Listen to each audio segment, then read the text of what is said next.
రేవంత్ పైన రాజ్ గోపాల్ రెడ్డి తీవ్ర విమర్శలు చేశారు. సీఎం తన భాష మార్చుకోవాలని హితవు పలికారు రాజ్ గోపాల్. ప్రతిపక్షాలను తిట్టడం మానేసి ప్రభుత్వం ఏం చేస్తుందో చెప్పాలన్నారు. 20 మంది సీమాంధ్ర కాంట్రాక్టర్లు తెలంగాణను దోచుకుంటున్నారు. సీఎం రేవంత్ రెడ్డి కమిషన్ల పేరుతో కాలయాపన చేస్తున్నారని చెప్పారు రాజ్ గోపాల్ రెడ్డి. కాళేశ్వరం అవినీతి పైన ఎందుకు చర్యలు తీసుకోలేదని, సోషల్ మీడియా విషయంలో ఓడ దాటేదాకా వరకు ఓడమల్లన్న, ఓడ దాటిన తర్వాత బోడమల్లన్న అన్నట్టుగా నీ వ్యవహారం ఉంది రేవంత్ అని చెప్పి రాజ్ గోపాల్ రెడ్డి ఒక రకంగా చురకలంటించారు. నాకు మంత్రి పదవి కావాలంటే కేసీఆర్ అప్పుడే ఇచ్చేవారు. సో రాజ్ గోపాల్ రెడ్డి కేసీఆర్ని పొగిడినట్టుగా కనిపించింది ఇక్కడ. సో నిజంగా నాకు మంత్రి పదవి కావాలంటే కేసీఆర్ అప్పుడే ఇచ్చేవారు, కానీ ఏఐసిసి హైకమాండ్ నాకు మంత్రి పదవి ఇస్తానని ప్రామిస్ చేసింది. నా మంత్రి పదవి విషయం కోమటిరెడ్డి వెంకటరెడ్డికి తెలియదు అని చెప్పి రాజ్ గోపాల్ రెడ్డి అంటున్నారు. అందరం కలిస్తేనే కాంగ్రెస్ అధికారంలోకి వచ్చింది. అధికారం కోల్పోయిన ఫ్రస్ట్రేషన్లో బీఆర్ఎస్ ఉంది. సో అసెంబ్లీకి రాని కేసీఆర్ ప్రతిపక్ష హోదా పదవికి రాజీనామా చేయాలంటూ కూడా రాజ్ గోపాల్ రెడ్డి మాట్లాడుకొచ్చారు. ఏదేమైనా వరుసగా రేవంత్ రెడ్డికి ఉక్కిరి బిక్కిరి చేస్తున్నారు రాజ్ గోపాల్ రెడ్డి. ఒక రకంగా ఊపిలి సలపడం లేదు.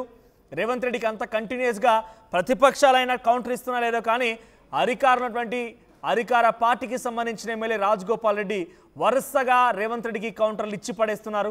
సో ఓడ దాటిదాకా ఓడమల్లన్న, ఓడ దాటినాక బోడమల్లన్న అన్నట్టుగా కామెంట్ చేశారు ఆయన. అంటే సోషల్ మీడియాని అధికారంలోకి రావడం కోసం ఇదే యూట్యూబ్ జర్నలిస్టులు, ఇదే యూట్యూబ్లని అడ్డుగా పెట్టుకున్న రేవంత్ రెడ్డి ఒక రకంగా డైరెక్ట్ ఆర్ ఇండైరెక్ట్గా సపోర్ట్ దొరికింది కాబట్టి ఆయన రకంగా మాట్లాడుకొచ్చారు. సో ఇప్పుడు అదే రేవంత్ రెడ్డి సోషల్ మీడియా పైన, యూట్యూబ్ జర్నలిస్టుల పైన ఓడ దాటిన తర్వాత బోడమల్లనలాగా వ్యవహరిస్తున్నారని చెప్పి రాజ్ గోపాల్ రెడ్డి కామెంట్ చేశారు. ఇక మంత్రి పదవి విషయం రాజ్ గోపాల్ రెడ్డికి తెలిసినంతగా కోమటిరెడ్డి వెంకటరెడ్డికి తెలియదు అన్నారంటే, కోమటిరెడ్డి వెంకటరెడ్డి నాకు ఏఐసిసి ప్రామిస్ చేసిన విషయం ఆయనకు తెలియదు అని చెప్పి తను మాట్లాడిన మాటల్ని సమర్థించారు ఆయన. సో మరోవైపుగా 20 మంది సీమాంధ్ర కాంట్రాక్టర్లని తెలంగాణ ప్రోత్సహిస్తుందని, దోచుకుంటుందని, సో తెలంగాణ దోచుకుంటున్నటువంటి ఆ విధానాన్ని పట్టించుకోకుండా కమిషన్ల పేరుతో కాలయాపన చేస్తున్నారు రేవంత్ అని మాట్లాడుకొచ్చారు కోమటిరెడ్డి రాజ్ గోపాల్ రెడ్డి. సో కోమటిరెడ్డి రాజ్ గోపాల్ రెడ్డి వ్యాఖ్యలు ఇప్పుడు ప్రస్తుతానికి చర్చనీయాంశంగా మారాయి. సో ప్రతిపక్ష పార్టీలేమో మౌనంగా ఉంటే రాజ్ గోపాల్ రెడ్డి రేవంత్ రెడ్డికి వరుస కౌంటర్లతో ఊపిరి సలపనివ్వడం లేదు. ఆయనకి ఉక్కిరి బిక్కిరి చేస్తున్నారు రాజ్ గోపాల్ రెడ్డి. ప్రస్తుతానికి రాజ్ గోపాల్ రెడ్డి ఏం మాట్లాడారో చూద్దాం. మీ భాష మార్చుకొని, మీ హవభావాలు మార్చుకొని, తక్కువ మాట్లాడి మంత్రివర్గంలో ఇంకా చాలా అందరికి మాట్లాడే అవకాశం ఇచ్చి మేధావులతో డిస్కస్ చేసి రాబోయే రోజుల్లో ఒక మంచి ప్రశాంతమైన వాతావరణంలో, అంటే దాన్ని ఏమంటారంటే ఒక కూల్ మైండ్ తోటి, ఆవేశం అక్కర్లేదు. ఇంకా 3.5 ఏళ్ళ గవర్నమెంట్ ఉంది, ముఖ్యమంత్రి మీరే ఉంటారు. ఆ తర్వాత ఎవరుంటారు అనేది అప్పుడు చూద్దాం. తర్వాత ఎలక్షన్స్ అయిన తర్వాత కాంగ్రెస్ పార్టీ హైకమాండ్ ప్రజలు తీర్పిచ్చిన దాన్ని బట్టి నిర్ణయం చేద్దాం. అప్పటి వరకు మీరే ఉంటారు. అప్పటిదాకా ఆవేశపడకుండా, గంటలు మాట్లాడకుండా, ఆ గంటలు అనే స్పీచ్లు తక్కువ చేసి పని మీద ఎక్కువ శ్రద్ధ చూపిస్తే మంచిదని చెప్పి నా సలహా. ఇంతకంటే ఎక్కువ నేను చెప్పలేను.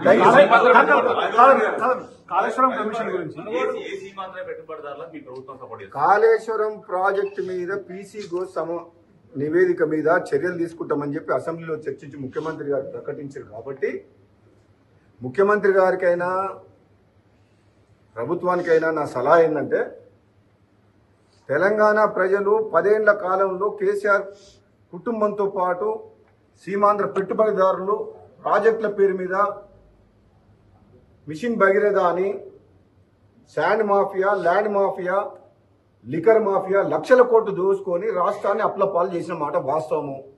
మీకు 20 నెలలు అయింది ఇప్పటి వరకు. పీసీగో మన రిపోర్ట్ ఇప్పుడు వచ్చింది.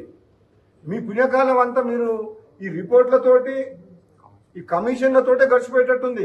తెలంగాణ ప్రజలు ఎదురు చూస్తుండ్రు. తెలంగాణ ప్రజలకు మాట ఇచ్చినాం, దోపిడికి వ్యతిరేకంగా ఎవరైతే అవినీతి పనిపడ్డారో వాళ్ళని బయటికి తీసుకొచ్చి జైల్లో పెడతామని చెప్పి నేను కూడా అన్నా, మన ప్రభుత్వం కూడా అన్నది. కాంగ్రెస్ పార్టీని తీసుకుంది. 20 నెలలు అయింది. ఇంతవరకు ఏం చేసిండ్రు ఇప్పటి వరకు? ఇప్పటికే చాలా ఆలస్యం అయింది.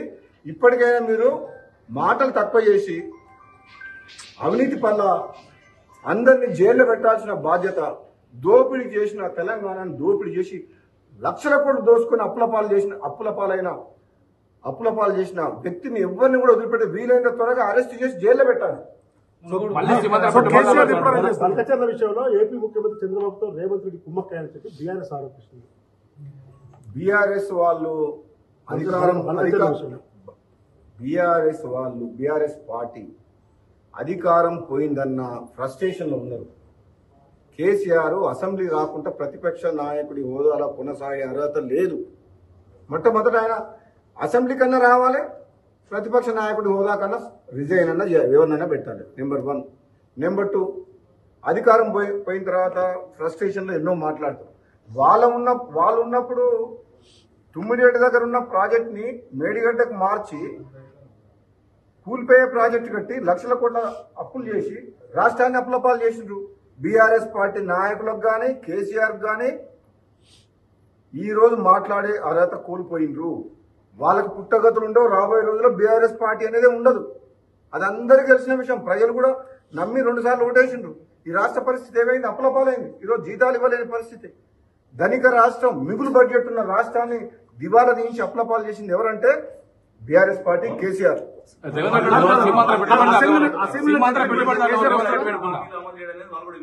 అసెంబ్లీలో చర్చ పెడితే కేసీఆర్ వస్తాడు.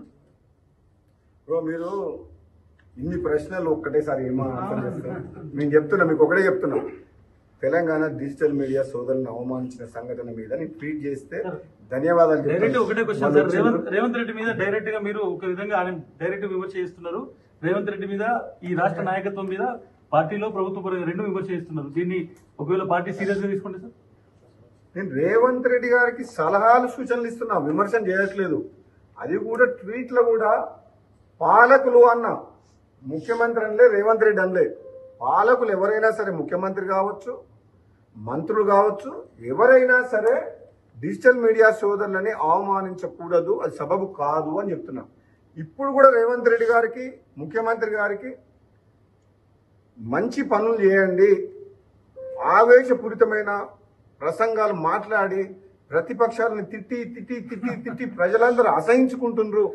మీరేం చేస్తారో చెప్పండి, మీరు ఇచ్చిన మాట నిలబెట్టుకోండి, కానీ ఊరికే 20 నెలల నుంచి మరి సేమ్ అనకండి అని ప్రజలు అనుకుంటున్న విషయాన్ని చెప్తున్న తప్పితే, నేను వ్యక్తిగతంగా ఈ కాంగ్రెస్ పార్టీ 5 ఏళ్ళు ప్రభుత్వం కొనసాగాలి.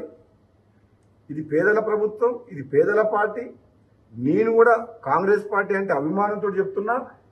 ఈ మాత్రం చెప్పకుంటే కూడా రేపు కాంగ్రెస్ పార్టీకే నష్టమవుతుంది. మా కాంగ్రెస్ పార్టీ నాయకులు కొందరు ఏదైనా తప్పు మాట్లాడితే డైరెక్ట్గా వాళ్ళతో కలిసి మాట్లాడే అవకాశం లేనప్పుడు ట్వీట్ ద్వారా నా ఆలోచన వెలిపిస్తూ, ట్వీట్ ద్వారా నా ఆలోచన చెప్తున్నా అందరికీ. అక్కడ నేను ఒక్కరిని ఉద్దేశించి చెప్పట్లేదు, ఎవరైనా సరే ఈ విధంగా చేస్తే బాగుంటుంది అని చెప్తున్నా. అందువల్ల కాంగ్రెస్ పార్టీకి లాభం అవుతుంది. ఎవరైనా తప్పుడు మాట్లాడినా సరి చేసుకుంటారన్న ఉద్దేశం, ఆలోచనతో, మంచి ఉద్దేశంతో చెప్తున్నా.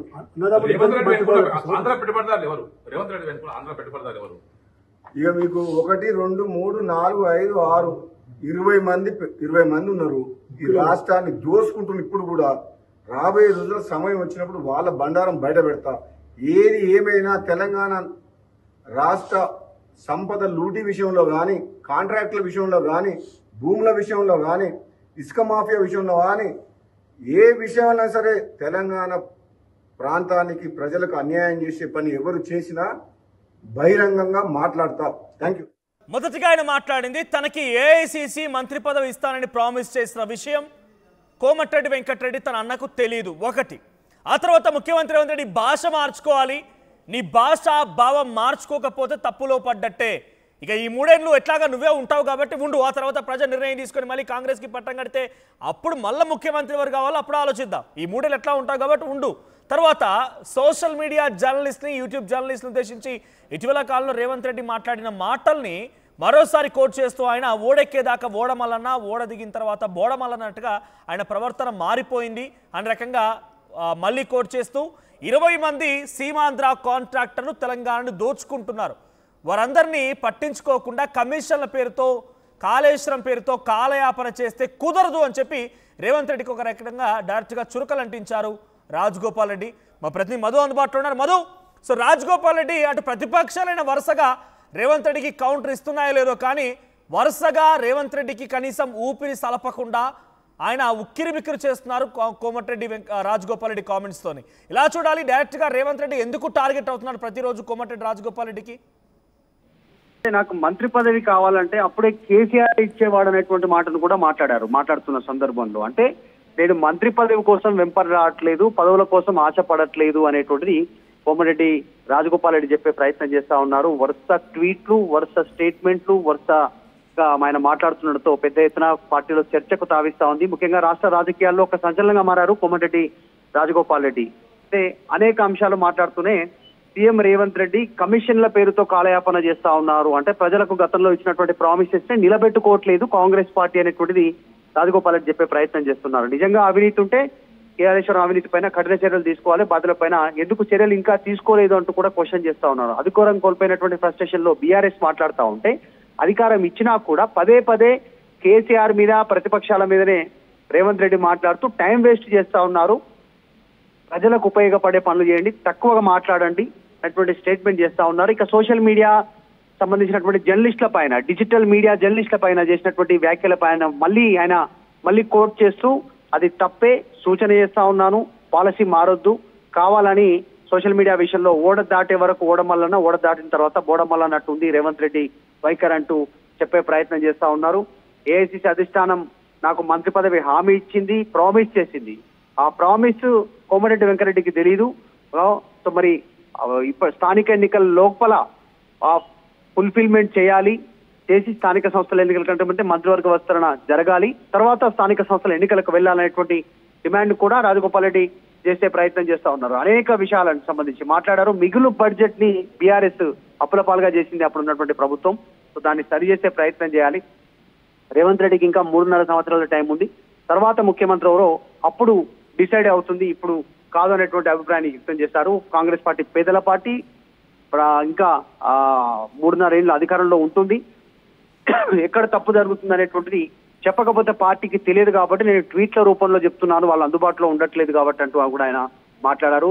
మొత్తం 20 మంది సీమాంధ్రకు సంబంధించిన కాంట్రాక్టర్ల లిస్టు, వాళ్ళ బండారం సమయం వచ్చినప్పుడు అంతా కూడా బయట పెడతాను, రాష్ట్రాన్ని దోచుకుంటున్నారు అంటూ స్టేట్మెంట్ చేస్తూ ముఖ్యమంత్రికి ఒక సూచన, చివరిగా ఒక సూచన చేశారు, తక్కువ మాట్లాడి రేవంత్ రెడ్డి ఎక్కువ పని చేయాలి అనేటువంటి స్టేట్మెంట్ చేస్తూ ఆయన ముగించారు. సమయం వచ్చినప్పుడు ఆ 20 మంది సీమాంధ్రకు సంబంధించినటువంటి లూటీదారులు ఎవరన్నారు, రాష్ట్ర సంపద లూటీ విషయంలో, ఆ కాంట్రాక్టర్ల విషయంలో, భూముల విషయంలో, ఇసుక మాఫియా, ఇవి అన్నిటి విషయాల్లో వాళ్ళందరి బండారం బయట పెడతా, బహిరంగంగానే మాట్లాడతా, ఎవరు తప్పు చేసినా నేను బహిరంగంగానే మాట్లాడతా, ఎవరికి భయపడను, నేను తప్పు చేయను, డబ్బుల కోసం పదవుల కోసం ఆశపడను. అంటే మధు ఒక రకంగా డైరెక్ట్ గా ముఖ్యమంత్రిని కౌంటర్ చేస్తూ ప్రతి రోజు కూడా రాజగోపాల్ రెడ్డి ట్వీట్లు చేస్తున్నారు, రకంగా వ్యాఖ్యానిస్తున్నారు. ఎందుకు ఇప్పటిదాకా ఒక డిసిప్లినరీ కమిటీ వేశారు, ఇటీవల కాలంలో మళ్ళీ కొత్త కమిటీలు అయ్యాయి, పీసీ అధ్యక్షుడిగా అటు మహేష్ కుమార్ గౌడ్ ఉన్నారు, ఇన్ఛార్జ్ మారిపోయారు, ఇన్ఛార్జ్ మీనాక్షి నటరాజన్ కూడా మనం ఉంటే ఇంటర్నల్ గా మాట్లాడండి, మైక్ల ముందు మాట్లాడకండి రకంగా ఒక అల్టిమేటం కూడా జారీ చేశారు. ఇవన్నీ ఉండగానే కోమటిరెడ్డి రాజగోపాల్ రెడ్డి మాట్లాడుతున్నారు. ఆయన మాటల్ని ఎందుకు అధిష్టానం పట్టించుకోలేదు, ఎందుకు పార్టీ నాయకత్వం పట్టించుకోవడం లేదు? అంటే నేను సలహాలు సూచనలు మాత్రమే ఇస్తున్నాను. పాలకులు ఎవరైనా సరే కొన్ని సందర్భాలలో ప్రజల అభిప్రాయాన్ని తెలియజేయాల్సి ఉంటుంది కాబట్టి వాళ్ళకు ఏదో ఒక రూపంలో ప్రజల అభిప్రాయం మాత్రమే చెప్తున్నాను అంటూ స్టేట్మెంట్ చేస్తారు. ఇక అధిష్టానం హామీ ఇచ్చిన రాజగోపాల్ రెడ్డికి మంత్రి పదవి ఎందుకు రావట్లేదు అనేటువంటి దాంట్లో కూడా పార్టీలో చర్చ ఉంది. రేవంత్ రెడ్డి మోకాలు అడ్డు పెడతా ఉన్నారు, రాజగోపాల్ రెడ్డికి మంత్రి పదవి రాకుండా అనేటువంటి చర్చ ఉంది. ఈ అంశంలోనే ఆయన ముఖ్యమంత్రి రేవంత్ రెడ్డిని టార్గెట్ చేస్తున్నట్టుగా కనిపిస్తా ఉంది. అధిష్టానం ఓకే అన్న, ఇక్కడ రేవంత్ రెడ్డి దాన్ని యాక్సెప్ట్ చేయట్లేదు, ఆయన నువ్వు రానివ్వట్లేదు మంత్రివర్గంలోకి అనేటువంటి చర్చనోపాంతంగా ఆయన ముఖ్యమంత్రిని టార్గెట్ చేస్తున్నట్టుగా తెలుస్తా ఉంది. కాకపోతే క్షేత్రస్థాయిలో జరుగుతున్న చర్చలను, ప్రజల అభిప్రాయాలను వివరించే ప్రయత్నం చేస్తున్నాను ట్వీట్ల రూపంలో అనేటువంటిది రాజగోపాల్ రెడ్డి చెప్తున్నాను. రాజగోపాల్ రెడ్డి మొదటిసారి కాదు, ఇలా అనేక సార్లు అనేక సందర్భాల్లో ఆయన ఓపెన్ అయినటువంటి పరిస్థితి, ఓపెన్ గా స్టేట్మెంట్ చేస్తుంటారు. పార్టీ పైన, నాయకుల పైన, పక్క పార్టీల పైన, పక్క పార్టీ నాయకుల పైన కూడా ఉన్నట్టుగా మాట్లాడుతానంటూ ఆయన గతంలో చెప్పారు. ఇప్పుడు అదే వైఖరి అవలంబిస్తున్నట్టుగా తెలుస్తా ఉంది. మొత్తానికి ముఖ్యమంత్రికి తక్కువ మాట్లాడి ఎక్కువ పని చేయాలి అనేటువంటి స్టేట్మెంట్ ఇవ్వడంతో చర్చనీయాంశం మొత్తం. రైట్ మధు.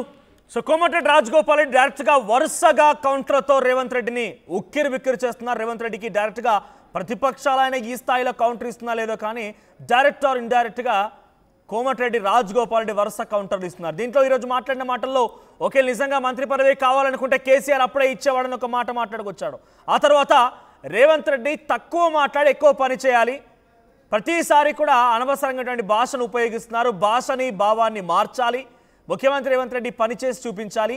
ఈ 3 ఏళ్ళు నువ్వే ఉంటావు, ఆ తర్వాత మళ్ళీ కాంగ్రెస్ అధికారంలోకి వస్తే అప్పుడు చూద్దాం మళ్ళీ ముఖ్యమంత్రి ఎవరన్నది అన్న రకంగా కూడా ఆయన కోట్ చేశారు. ఆ తర్వాత సోషల్ మీడియా, డిజిటల్ మీడియా జర్నలిస్టుల పైన ఆయన ఇటీవల కాలంలో మాట్లాడిన మాటల్ని తప్పుబడుతూ ఒక ట్వీట్ చేశారు రాజగోపాల్ రెడ్డి. మళ్ళీ ఈ రోజు కూడా అదే రకమైన వ్యాఖ్యలు చేశారు. ఓడెక్కేదాకా ఓడమల్లన్న, ఓడ దిగిన తర్వాత ఓడెక్కినాక బోడమల్లన్నట్టుగా మారిపోయిన పరిస్థితి. సో సోషల్ మీడియా జర్నలిస్టుల పైన, డిజిటల్ మీడియా జర్నలిస్టులపై రకంగా మాట్లాడడం సబబు కాదు అంటూ మరోసారి కోట్ చేశారు. ఇక 20 మంది సీమాంధ్ర కాంట్రాక్టర్లు ఉన్నారు, తెలంగాణ రాష్ట్రాన్ని దోచుకుంటున్నారు. మరి రాజగోపాల్ రెడ్డి ఆ 20 మంది పేర్లు కూడా చెప్తే బాగుండేది. బికాజ్ ఎవరు దోచుకుంటున్నారని తెలంగాణ ప్రజలకు కూడా చాలా స్పష్టంగా వివరించబడేది. ఆ ప్రభుత్వం ఎవరికి దోచిపెడుతుందో తను అధికారిక పార్టీలో ఉన్నటువంటి కాంగ్రెస్ పార్టీ ఎమ్మెల్యేగా డైరెక్ట్గా ఆయనే స్వయంగా పేర్లు చెప్తే మరి ఆయన ప్రభుత్వం యొక్క గొప్పతనం ప్రజలకు కూడా అర్థమయ్యేది. చూద్దాం మరి ఏం జరుగుతుందో. సో రాజగోపాల్ రెడ్డి వ్యాఖ్యలపైన మీ అభిప్రాయం ఏంటి? కామెంట్ చేయండి. అసలైన తొలి వెలుగు. ఫాలో వాట్సాప్ @తొలి వెలుగు official.